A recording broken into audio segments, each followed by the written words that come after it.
The rejection email came at 9:17 a.m., just as Benjamin Carter was tying his 6-year-old son's shoelaces at the small kitchen table of their apartment in Columbus, Ohio. The words were short, polite, and crushing. "We regret to inform you." It was the fourth one this month.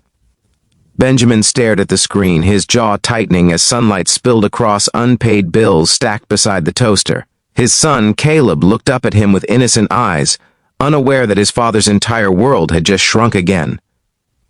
Benjamin forced a smile, kissed the top of Caleb's head, and whispered that everything would be okay, even though he wasn't sure it would.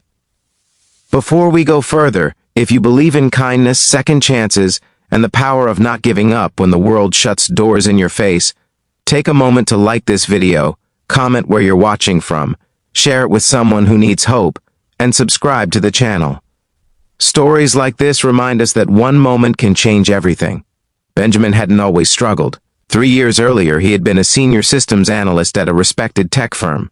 He and his wife Hannah had dreamed of buying a house with a yard big enough for Caleb to chase fireflies, but a sudden illness took Hannah in less than 8 months. Grief swallowed their savings and medical bills devoured the rest. Benjamin became a single father overnight, juggling hospital corridors and bedtime stories, learning how to braid hair for school plays he would attend alone. When layoffs hit his company during a restructuring, his name was on the list. He walked out with a cardboard box in one hand and his son's tiny superhero backpack in the other. Since then, every job interview had ended the same way. The hiring managers would glance at his resume, nod approvingly at his skills, then hesitate when they learned he had no one else to help with childcare. Subtle questions followed. Would he be available for overtime? Could he travel on short notice? Did he have flexibility? Each time, Benjamin answered honestly. Each time he watched their interest fade. Being a devoted father felt like a liability in rooms filled with polished executives who spoke about productivity and sacrifice as if they had never missed a school recital. The biggest opportunity came when he applied to BrightWave Solutions, a rapidly expanding tech company led by its formidable CEO Margaret Whitmore. The position was perfect for him, director of infrastructure, overseeing systems he could manage in his sleep. He prepared for weeks, studying the company's architecture, anticipating questions, rehearsing in front of Caleb, who giggled and clapped at his father's serious voice. On the day of the interview, Benjamin wore the only suit he owned, slightly outdated but pressed carefully. The BrightWave headquarters towered over downtown Columbus, all glass and steel, reflecting a future he desperately wanted to be part of. Inside, he answered every technical question flawlessly. He outlined innovative strategies for optimizing server performance and cutting operational costs by nearly 20%. Even the panel seemed impressed. Yet when the conversation shifted to availability, he felt the air change again. He explained his situation honestly. He was a single dad, but he was organized, committed, and capable. Margaret Whitmore listened quietly, her expression unreadable. 2 days later, the rejection email arrived.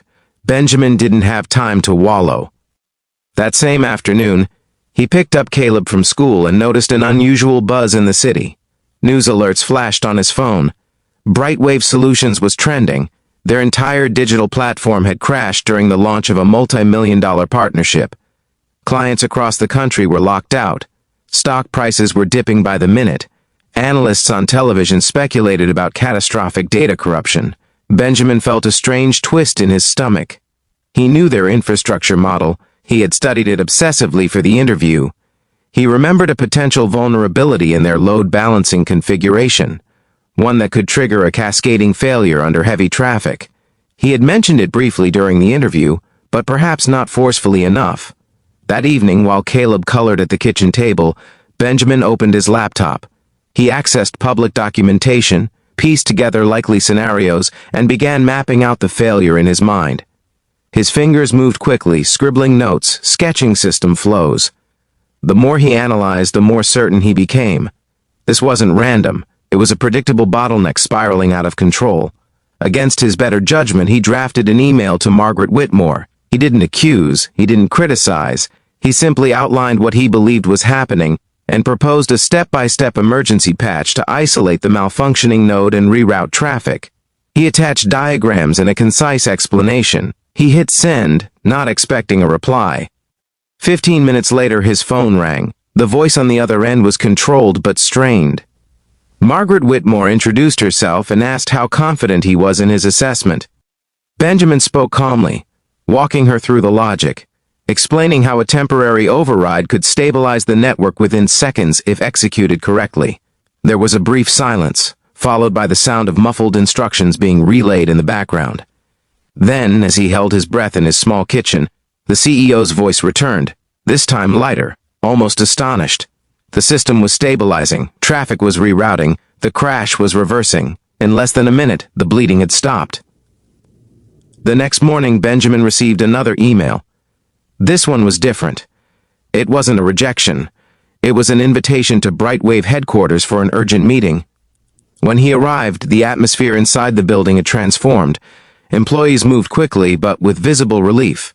Margaret Whitmore greeted him personally.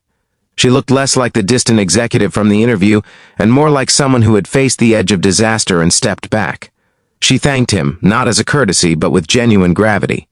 The crisis, she explained, could have cost the company millions and permanently damaged their reputation. His solution had prevented a collapse. Benjamin listened quietly, his hands folded, unsure where the conversation was heading. Margaret admitted something that caught him off guard. During his interview, she had been impressed by his expertise, but concerned about his availability. In the chaos of the previous night, none of that had mattered. What mattered was competence, clarity under pressure, and integrity. He had helped a company that had just rejected him without any guarantee of reward. She offered him the director position on the spot, along with flexible scheduling and remote options to accommodate his responsibilities as a father. She told him that leadership wasn't about sacrificing family. It was about solving problems and standing up when others stepped back. In that moment, Benjamin felt years of doubt begin to loosen their grip. Life didn't transform overnight into a fairy tale. There were still early mornings and late nights, still moments when Caleb missed his mother, and Benjamin felt the ache of absence. But there was stability again.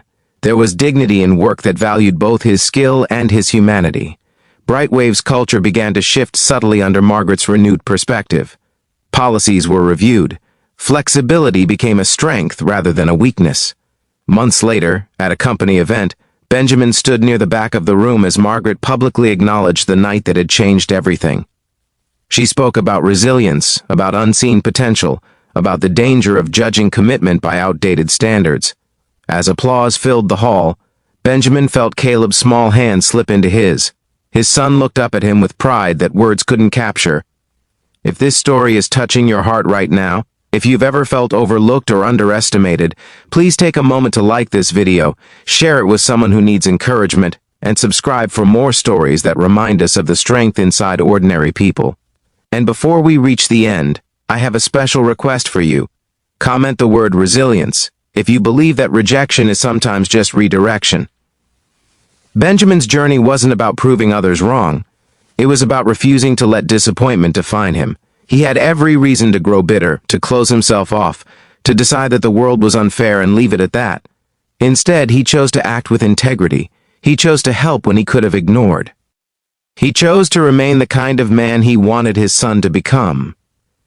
In the quiet of their apartment one evening, long after the crisis had faded into memory, Benjamin tucked Caleb into bed. The city lights shimmered outside their window. Caleb whispered that he was proud of his dad. Benjamin smiled, brushing his son's hair back gently, feeling the weight of every struggle that had led to this fragile, beautiful peace. Rejection had once felt like a verdict, but it turned out to be a doorway, one that opened not just to a new job, but to a renewed sense of purpose. Sometimes the world says no because it hasn't yet seen what you're capable of, and sometimes all it takes is a single moment of courage to change that forever. If this story moved you, don't scroll away without engaging. Your like, your comment, your share might carry this message to someone standing on the edge of giving up. And remember, the next time a door closes in your face, it might just be preparing you for the moment when you walk back in, not as a candidate, but as the solution.